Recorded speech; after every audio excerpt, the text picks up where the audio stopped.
invite questions now from the press president. What we'll do is we will ask you to identify the press organization that you are with, and we're going to just do one question at a time, given how many of you are here.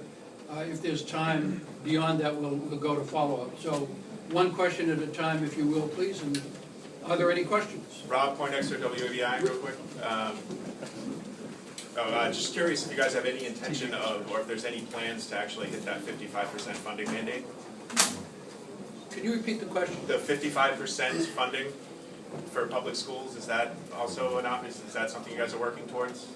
We actually, the majority of the Education Committee voted in support of increasing funding to local aid for schools to help move the state towards 55%, which unfortunately the governor's budget does not do. Steve Robinson, the Maine Wire. How long has the majority been working on their grading system? First of all, we don't look at the initiative that we're putting forward as a grading system.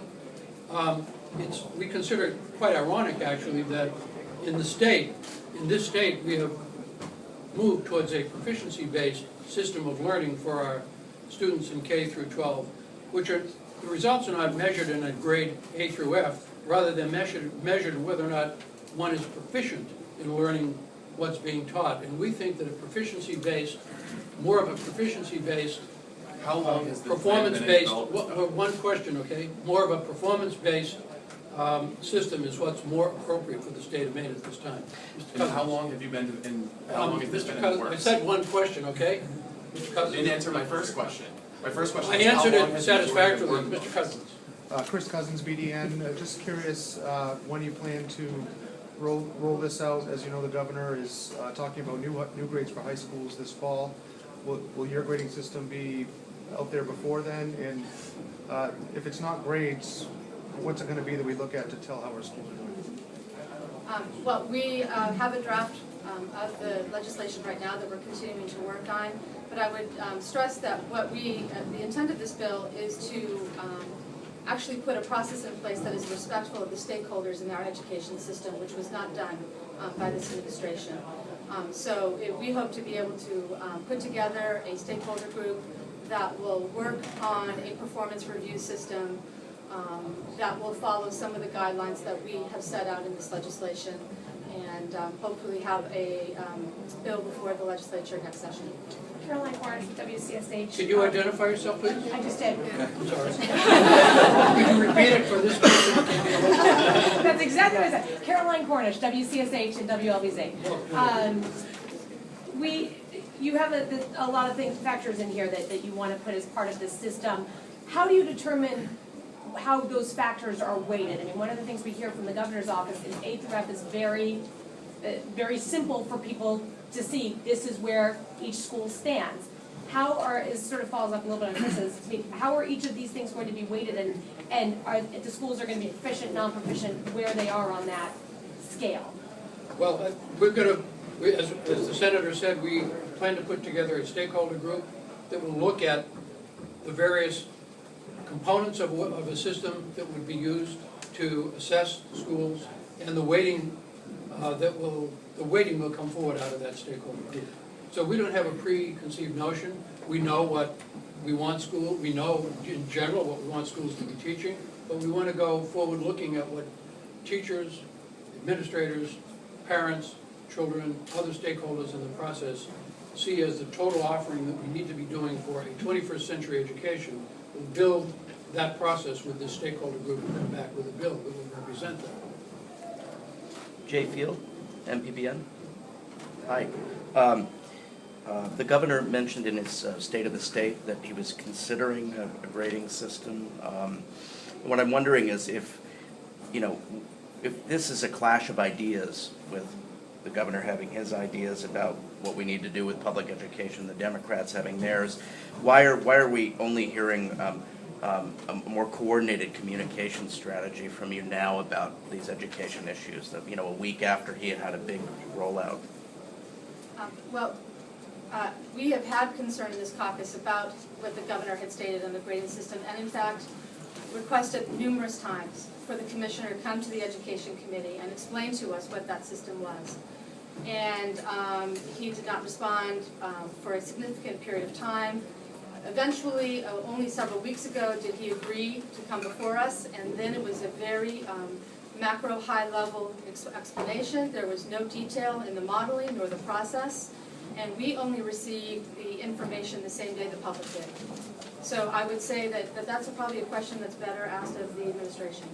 I would also say that this is not the first time that, we have been grading and analyzing schools forever, but not grading this way and not using A through F as the benchmark. So this is not new. There are assessments that are going on all the time, but they're much more based upon what students are doing in schools and based upon what teachers are doing in schools. And so the A through F system that has come forward here is just a brand new and I think inadequate way of looking at schools. It's based upon a system that was used in Florida that we know is flawed and had to be changed around so that more schools could look to be seen as succeeding. And I spent 20 years in education, but I also spent 20 years in the computer world, and we had a saying in software development and data management: if you put garbage into a system, bad data into a system, out will come bad data. The tests that these things were based, the rating system is based on, is bad data, standardized tests that really discriminate against lower income and poor families, and we just don't think it's an adequate way to be measuring schools. It's a flawed way. Paul Merrill from Channel 8 in Portland. I'm sure parents are going to watch this and say, this is political squabbling, it's not going to help my kid. How do you respond to that?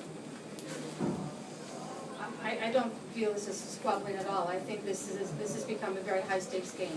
The governor rolled out a system that is labeling schools as failing or close to failing, and there are some serious repercussions that result of that. In fact, I understand that a bill, one of his bills has been introduced by Representative Johnson that would empower the state to pull or to potentially close or allow, and definitely allow students to leave the school at no cost to attend other schools of their choice. Noelle Gallagher, Press Herald. The idea of the A through F, obviously at the end of it there was A through F. Is there something at the end of your evaluation system that would be sort of an at-a-glance for a parent, something that, I mean, do you have, I know you say no preconceived notions, but as you say, the data's there to do the evaluation now, so that's not going to be new. What's might be new at the end of this is that it comes up with a result of some kind. Yeah, in a proficiency-based system, for example, there are benchmarks that people meet to meet proficiency as they go along. There can be final grades, but they're final grades at the end of a long process of assessment and growth towards proficiency. I think we may be able, we don't know what the stakeholder group is going to give us, but you don't start with, a grade like this. What you start with is a process that says, how can we improve together? What are the things that we need to be doing better? What are the resources that are needed to do that? And maybe at the end of a process, whenever that might be, and we can look at the stakeholder group to talk about that, yeah, we can maybe say this school is doing better than this and this and this. But you don't start with a process, and you don't start with an A through F grading system which is based on tests that are biased. One more question. Chris? Is there any of the new plans that are floating around to help struggling schools that the Democratic caucus supports? And could you explain the Education Committee's recommendation against the $3 million in LePage's budget to target it at non-Title I struggling schools? Yeah, the majority of the Education Committee voted not to include that because there is no language whatsoever that explained how that money was going to be used. And as a majority of the committee, we felt that that was not a sufficient basis to approve millions of dollars of taxpayer money. We're also continually looking at the funding formula that sends funds out to schools. We want to make sure the schools that truly need additional help due to a low tax base, that money is directed that way. So we're continually looking at these models for improvement. We've also, as the Senator said, we've recommended additional funds in the budget to fund education at 100% of EPS, which the governor's proposed budget did not do. We're looking to increase that funding and then to have those funds be applied where they're most needed through a formula that is just and equitable. Will you answer the question about when you guys started formulating this I plan? think we said one more question and we're wrapping up, so thank you everyone. Didn't answer the first question though. I mean, that's a fair question, and I think it says something that you guys will answer.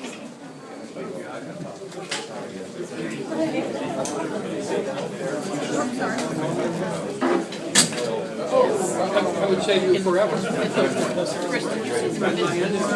Forever.